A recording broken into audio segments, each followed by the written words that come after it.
Ndabaramukije nanone sangwa abanywanyi b'ibiganiro byacu kuri mwebwe mwese mudahengeshanya kutwumviriza ndetse no gukurikira amakuru n'ibiganiro byacu tubandanya kubategurira ndetse no kubashikiriza ngakuri no monesha kure yacu ana yanya Burundi News TV imbonesha kure imwe rudende ibandanya kubashikiriza amakuru akomeye cyane amakuru yihuta kandi agezweho agaruka ku bigendanye n'umutekano, politique, diplomasi ndetse n'ibindi bigiye bitandukanye. Ndabaramukije kuri mwebwe mwese by'umwariko aho tugiye kugaruka ku idonido ry'amakuru aremereye cyane akomeje kugenda aravugwa. Turi mu gatondo ko kuwa kane kwigenekerezo rya 23/0/2025 ndabahaye ikaze kuri mwe mwese dore ingingo nkuru tugiye kugaruka muri kino kiganiro cacu cuno mwanya cange muri kano gatondo. Murazi ko twibanda ku makuru abari karavugwa haba mu mutekano, politique, diplomasi ndetse n'ibindi, tukibanda ku yari karavugwa ngaha mu Burundi mu gihugu cacu ciza mu karere k'ibiyaga binini ndetse no hirya no hino mw'isi. Mu Burundi by'umwariko mu nyuma y'uko igihugu cubanye c'u Rwanda n'u Burundi bitabanye neza, mu nyuma y'uko rero u Burundi bwagiriza icyo gihugu kugira uruhara mu kugerageza guhungabanya umutekano w'abanyagihugu b'abarundi cange u Burundi, ndetse iki gihugu kikaba cyagirizwa nanone kuba cyarabitse bamwe rero mu bagize uruhara mu kugerageza gutembagaza ubutegetsi bw'umuhisi Petero Nkurunziza nkuko vyuma bigaragara, ndetse hakiyongeraho n'ibindi bitero bimwe byagiye byibasira Uburundi by'umwariko byaratumye leta y'u Burundi ifata ingingo yo kugara imipaka, igikorwa cobaye mu ntangiro z'umwaka uheze 2024. Nyuma yaha abategetsi baragiye mu mishikirano ndetse no mu biganiro barabira hamwe rero ingene iyo mipaka yo kugururwa, ariko biranga birananirana. Leta y'u Burundi ivuga ko rero idateze kuzugurura iyo mipaka, ndetse by'umwariko mu gihe u Rwanda rutagotanga abo bantu. U Rwanda hari byinshi byotangajwe kubigendanye n'iyo ngingo, icakora u Burundi bwarafashe ingingo yo gushiraho abarinzi benshi cyane kuri iyo mipaka kuburyo ata muntu numwe arekuriwe kuba by'umwariko yojabuka urubingazi ngaha mu Burundi canga se by'umwariko ngabe yova mu Burundi ajya mu gihugu cubanye c'u Rwanda. Icyakora umurundi wese abashije kuba yoshika muri icyo gihugu cubanye c'u Rwanda ntaco aca aratwagwa, ariko umurundi wese aboneka ngaha mu Burundi by'umwariko umunyarwanda wese aboneka ngaha mu Burundi bifatwa yuko yoba ari umuterabwoba canga yoba aje guhungabanya umutekano w'abanyagihugu. Mu nyuma y'uko rero ibihugu byombi bitabanye neza ndetse benshi batajya umunwa mu kugaragaza neza yuko by'umwariko bishobora kuzobyara amatati canga se ibindi bihe bitari byiza, kuko bizoma bigaragara. Hari inkuru y'umubabaro yama iradushikira, inkuru yatanguye kuvugwa by'umwariko mu mugoroba, aho bivuga ko ari abantu bashika muri 4 by'umwariko b'abanyarwanda bahejejwe gufatwa n'iperereza ngaha Igitega ku mugwa mukuru wa politique. Ni mu gihe rero u Burundi bwama bugaragaza ndetse bwigeze no gufata ingingo yo kwirukana abanyarwanda bose babarizwa ngaha mu Burundi. Icyakora leta y'igihugu cubanye c'u Rwanda by'umwariko ikavuga yuko yo itazigera na rimwe irabangamira umunyagihugu w'umurundi cange uwo ari we wese azoza gukorera canga se by'umwariko kurondera ubuzima mu gihugu cubanye c'u Rwanda. Hari amakuru ariko arava Igitega rero ariko aratabariza abo bantu 4 rero barimwo abagabo by'umwariko 3 n'umukobwa umwe rero bahejeje gufatwa by'umwariko ku kirabo bita kwa Jire kiri ku mugwa mukuru rero w'intara, baca barajanwa mu iperereza aho Igitega. Abo bantu by'umwariko bari mu modoka yo mu bwoko bwa BMI ifise imparati ya RAH amajana 91 EV. Birabaye by'umwariko byarabaye ku mugoroba wo ku munsi w'ejo kwigenekerezo rya 22/0/2025. Murazi neza yuko ngaha mu Burundi umuntu wese agerageje by'umwariko ko yofatwa n'amatohoza cange n'urwego rujejwe igendereza kugira ngo acaragaruka biba arakaga, biba aramahirwe make. Benshi barafise umutima uhagaze mu nyuma y'uko rero impande zombi zitanabanye neza, mu gihe kandi Burundi bwama bwagiriza icyo gihugu kuba rero cy'umwariko kiba kirungika abantu baza gutera ubwoba ngaha mu Burundi nkuko vyoma bigaragara. Turagaruka kandi ku ngwano ikomeje kugendera beranga ku butaka bwa Repubulika Iharanira Intwaro Rusange ya Kongo mu buseruko bw'iki gihugu ahama hagaragara ibihe bidasanzwe, hagaragara by'umwihariko intambara idasanzwe ikomeje kugenda iratwara ubuzima bw'abatari bakeya nk'uko bizuma bigaragara. Amakuru yihuta adafise ivumbi aragaragaza by'umwihariko uburyo urugamba rukomeje kugenda rurakomera, ndetse ariko kandi ikibabaje kinateye umutima uhagaze n'uburyo rero by'umwihariko ukomeje kugenda uratwara ubuzima bw'abatari bakeya cane mu bana b'abarundi nk'uko byoma bigaragara canke uko amakuru akomeza kugenda aradusomera. Ndabaramukije mwese sangwa abanywanyi b'ibiganiro byacu kuri mwebwe mwese mubandanya kumviriza ndetse no gukurikira amakuru n'ibiganiro byacu tubategura ndetse tukabashikiriza. Ndabaramukije kuri mwebwe mwese kandi by'umwihariko mutwumviriza muri ngaha mu gihugu cacu ciza c'u Burundi, abatwumviriza by'umwihariko muri mu karere k'ibiyaga binini, mwese ndabifuriza kumererwa neza, ndanabahaye ikaze mwese.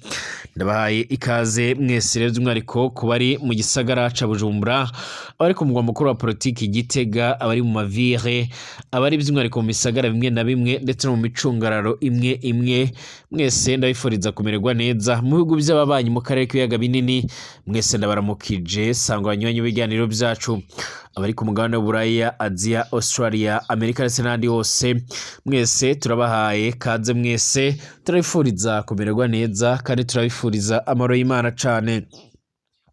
Ari ubwa mbere se ngaha byonda kwanditse sabone kugira ucoronka amakuru n'ibiganiro byacu, byonde kwenye gatoya akara akamenyetso kameze nk'inzogera kugira bace barakumenyesha yuko ibiganiro byacu bitanguye. Kaza kuri mwe mwese dutangure amakuru n'ibiganiro byacu by'umwihariko aho bikomeje kugenda biravugwa yuko ari amakuru rero aremereye cane avuga yuko by'umwihariko hari abanyarwanda bashika muri 4 baba bamaze gufugirwa ngaha mu Burundi, aho bojyanywe by'umwihariko n'urwego rw'amatohoza nk'uko amakuru yoma aradusumira canke nk'uko amakuru akomeza kugenda aradushikira. Haraheze imisi by'umwihariko Uburundi n'igihugu c'abanyi c'u Rwanda bitameranye neza, mu nyuma yuko Uburundi bwama bwagiriza icyo gihugu c'abanyi c'u Rwanda ko rero cyo bakigira uruhara mu kugerageza guhungabanya umutekano w'igihugu c'u Burundi. Nyamara byarabonekaga yuko rero umuhari w'abaroberi ba Red Tabara aribo baca baragerageza guhungabanya umutekano w'u Burundi, ariko leta y'u Burundi ikagiriza igihugu c'abanyi c'u Rwanda. Haba mu biganiro bimwe na bimwe byagiye biraboneka, haba mu makoraniro amwe namwe cange mu mbwirwaruhame by'umwihariko z'abategetsi baremereye cane ngaha mu Burundi, cane abarizwa muri CNDD-FDD bama bagiriza igihugu c'abanyi c'u Rwanda kugira uruhara mu bikorwa no kubitegura bihungabanya umutekano w'u Burundi. Ibi byaratumye Burundi bufata ingingo yo kugara imipaka. Icyakora ku yindi ngingo cange ku rundi ruhande Burundi bwarihenze cane, kuko rero by'umwihariko ingingo yo kugara imipaka yaraciye by'umwihariko ifuta ndetse irabangamira abanyagihugu benshi. Hari benshi by'umwihariko babuze bimwe mu bifungurwa n'ibindi byonkenerwa mu misi yose barakuraga nga mu gihugu c'abanyi c'u Rwanda, abandi bajyaga kurondera y'ubuzima barashorayo rero ibidandazwa, abandi bagaca bajya kubizanayo by'umwihariko biri mu byatumye ubuzima bwabo butagenda neza, ku buryo kugeza ubu bashimangira ndetse bakavuga yuko leta y'u Burundi by'umwihariko ikomeje kugenda irabahemukira, mu nyuma yuko mu Burundi ibintu byinshi bizimbye ku masoko cane ibigendanye n'ibifungurwa. Leta y'u Burundi by'umwihariko yarashimangiye ko itazigana rimwe yugurura iyo mipaka, mu gihe ubu igihugu c'abanyi c'u Rwanda kitari cyo bahereza bamwe mu bagize uruhara rero by'umwihariko mu kugerageza gutembagaza ubutegetsi bw'umuhisi Petero Nkurunziza. Aya ni amakuru yama yaravugwa cane muri mu mwaka w'2024. Leta y'u Rwanda ivuga yuko rero by'umwihariko abo bantu bamwe rero boba bahari, ndetse navuga yuko rero iyo bashikiriza Uburundi mu gihe hoba habonetse uwo bishingira kugira leta y'u Burundi by'umwihariko nica igira ikirabatwara itazongera kugaruka kubabaza leta y'u Rwanda. Ibi birashimangira ko leta y'u Burundi irasanzwe by'umwihariko itizegwa cane, irasanzwe iragirira benshi nabi. Benshi barashimangira ko mu gihe ihimirijwe amatora mu Burundi abantu bose bagenda bigengesera, mu nyuma y'uko rero by'umwihariko hacagaragara ibihe bitari byiza byo kunyuruza abantu, byo gufungira abantu busa, ndetse by'umwihariko n'ibyo kugandagura abantu nk'uko bizoma bigaragara. mu nyuma y'uko rero impande zombi by'umwihariko ziriko zirarabana ayingwe ndetse by'umwihariko Uburundi kwa bworongereje abacongera iyo mipaka kugira hatazagira ujabuka urubibi aza ngaha mu Burundi canga yinjira mu gihugu canyu c'u Rwanda by'umwihariko benshi mu basesanguzi n'abakurikirana hafi politike y'u Burundi bakaba bashimangira ko rero by'umwihariko ashobora kwaduka ingwano iremereye cane mu nyuma y'uko Uburundi bwinjiye ku butaka bwa Kongo bukajya gufasha by'umwihariko leta y'icyo gihugu no gukorana n'indi mihari imwe n'imwe igwanya u Rwanda mu bikorwa byo guhangana n'umuhari wa M23.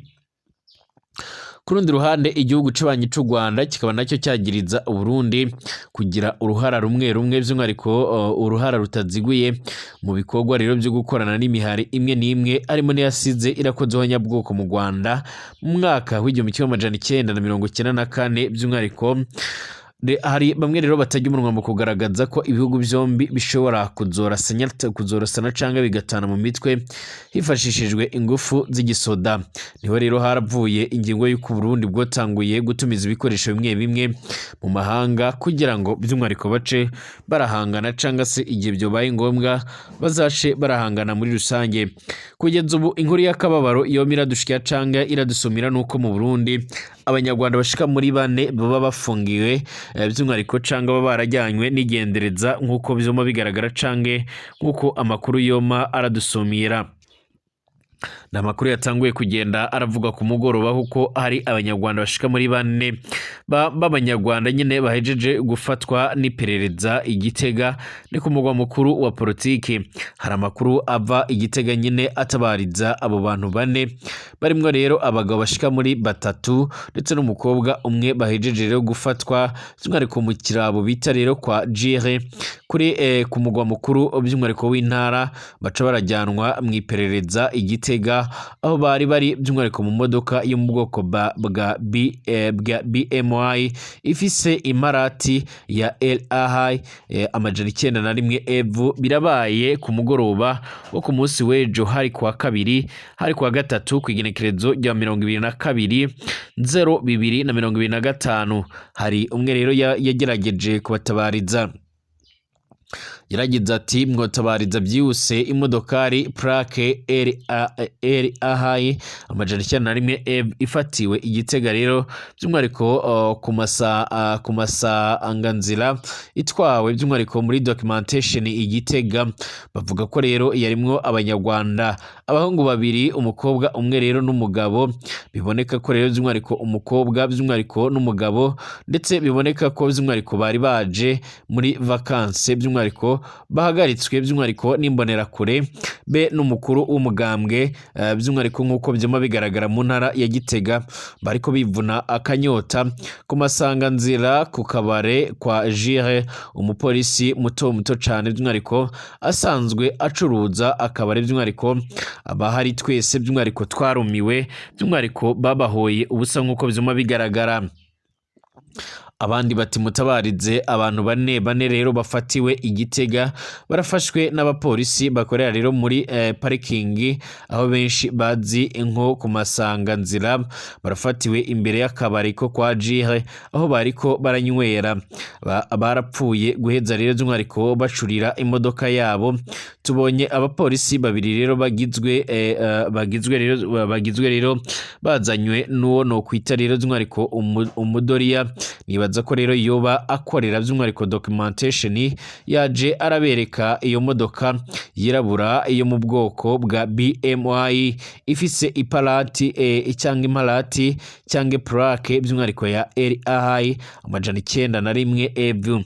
Barasanze abo bantu by'umwihariko baruhutse barasanze abo bantu by'umwihariko bahagurutse bagiye baca bahagarara imbere barabahagarika babaka ibyangombwa bari bafise by'umwihariko amapasiporo. Naho rero babibona ndi kure by'umwihariko nabona ko arizo mu nyuma b'abapolisi rero by'umwihariko baraciye batelefona mu kanya gato rero tubona utwara documentation mu ntara ya Gitega by'umwihariko yashitse by'umwihariko yameze nk'ubabaza gato rero by'umwihariko mu nyuma abategeka gusohoka imodoka arababaza umwanya utari muto aca ababwira burire imodoka y'uwo mutegetsi ayijamo rero by'umwihariko hamwe n'umupolisi baca babereka iyo rero baja, twibajije ko rero baca babereka iyo baja rero by'umwihariko twibajije ko bagiye ku biro bya documentation. Igiteye ubwoba nuko rero abo bantu ari abanyarwanda kandi muzi neza yuko tutabanye neza n'u Rwanda. Abo bantu baboneka nk'abana b'abategetsi canke babakire mu batabarize by'umwihariko ntibagirirwe nabi. Murazi neza yuko rero by'umwihariko Uburundi n'igihugu cy'ububanyi cy'u Rwanda by'umwihariko imigenderanire itari myiza nk'uko byuma bigaragara, mu nyuma y'uko rero impande zombi zama zagirizwanya ibyaha bimwe bimwe canga se kubangamira iyindi leta nk'uko byuma bigaragara. Ntiharamenyekana neza icyo abo ngabo bariko barazira canga se icyo boba babaye, nk'uko amakuru yoma aradushikira cange amakuru akomeza kugenda aradusumira.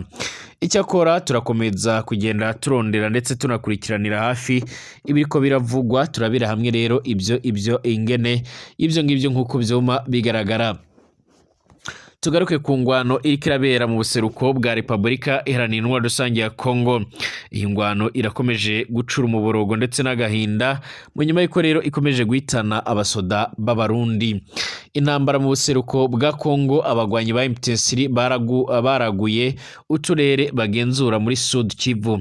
Abagwanyi ba M23 bafashe by'umwihariko igisagara ca Minova kiri mu ntara ya Sud Kivu, by'umwihariko nk'uko bizuma bigaragara. Minova irafise abantu bashika ku bihumbi amajana 635, by'umwihariko nk'uko bizuma bigaragara. Yaragumye by'umwihariko ariyo nzira nyamukuru by'umwihariko yo gucishamwe rero ibifungurwa ku mugwa mukuru w'intara ya Nord Kivu, Goma, igisagara gifise abantu hafi barenga imiliyoni 2, kikaba ari cyo kinini cyane kuruta ibindi byose mu buseruko bya Kongo.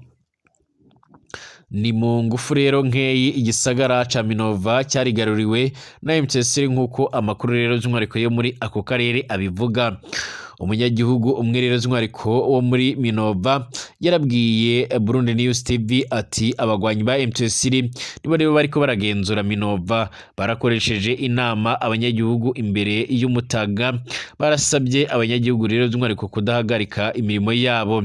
Turafise uburyo rero bwacu by'umwihariko mu bandanye mukora rero ibyo dukeneye, tuzobigura by'umwihariko kuri mwebwe by'umwihariko ntituzobasahura by'umwihariko nimutekane. Niko rero umukuru w'abagwanyi ba M23 yatangaje nk'uko bivugwa n'umwe rero mu banyagihugu yari muri iyo nama, yaraganiriye by'umwihariko na Burundi News TV.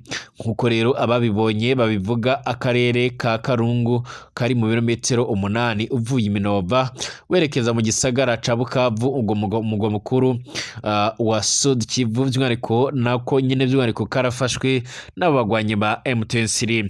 Abanyagihugu benshi barahunze baja by'umwihariko mu gisagara ca Goma, barafata ubwato ku kiyaga Kivu rero by'umwihariko aho amasanganya amaze imisi ari menshi. Jeremy Meya, umuvugizi w'ingabo za Kongo muri Sud Kivu, yarasabye abanyagihugu gukomeza kwifatikanya n'ingabo za leta mu gihe rero ziriko ziritegura kugira ngo rero zisubize inyuma umwanzi. Ubuyobozi rero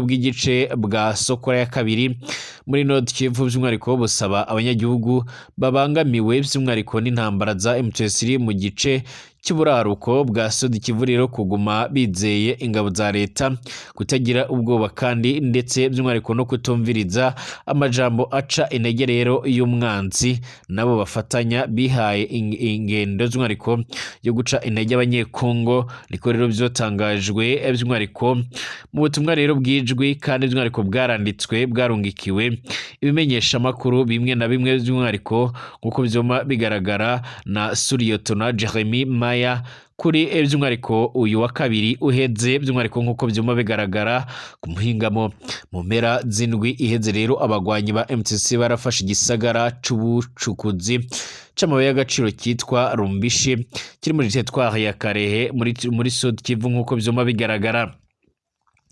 igisirikare c'u Burundi by'umwihariko cyararungitse abasirikare mu kugwana ku ruhande rwa FARDC, ingabo za Repubulika Iharanira Rusange ya Kongo, by'umwihariko n'abafatanyabikorwa by'umwihariko mu kurwanya umubare wa M23 muri Nord Kivu ndetse no gutuza abagwanyi b'abarundi bari muri Sud Kivu.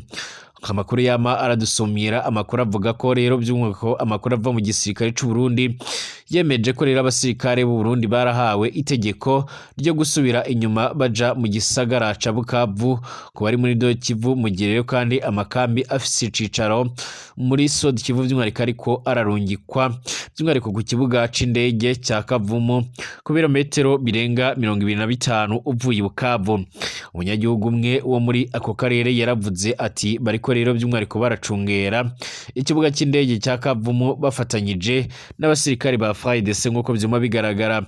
Uturere twigaruriwe n'igisirikare c'u Burundi muri Nord Kivu duherutse kubamwe rero ibitero bikaze cyane, abenshi mu basirikare ba Burundi bari bamaze kwimukira rero mu turere two muri Sud Kivu twatewe n'ingabo za M23 harimo rero na Minova. Umunyagihugu umwe yarabwiye Burundi News TV ati abasirikare benshi b'abarundi n'abakongo babonywe by'umwihariko bariko barahunga bari mu bisi zitwara rero abantu haciye imisi mike ya by'umwihariko ingabo z'u Burundi zari zatanguye kuguza by'umwihariko zirungika igiciro kinini cyane cy'ingabo zaco by'umwihariko ziri muri Sud Kivu zija muri Nord Kivu. Ubu ibirindiro byabo birafiswe by'umwihariko n'abasirikare bashasha b'abarundi nk'uko byoma bigaragara. Umusirikare umwe rero uri hafi y'urunani rwa Kinshasa avuga ko rero bamwe muri abo basoda bashasha ntibazi rero no gukoresha neza rero ibigwanisho. Mu itangazo ibiro bikuru rero by'igisirikare ca Kongo by'umwihariko FARDC byemeje ko Bweramana muri Nord Kivu ndetse na Minova byarafashwe, bikanemeza ko kandi uno mugwi w'abagwanyi watakaje ibitari bikeya by'umwihariko muri iyo misi nk'uko byoma bigaragara. Ni mu gihe kandi bivugwa ko ibice bimwe na bimwe by'umwihariko bikomeje kugenda by'umwihariko birisanga ahatari heza. Hari benshi batajya umunwa mu kugaragaza neza yuko kandi by'umwihariko ingabo za Kongo ziriko ziracungera cyangwa se ziriko by'umwihariko ziragerageza guhangana n'umwanzi, ariko kandi zikaba zikomeje kugenda zikora ibishoboka byose kugira ngo zicungere ikibuga cy'indege cya Kavumu nk'uko byuma bigaragara. Tugaruke mu kanya turabira hamwe andi makuru agezweho.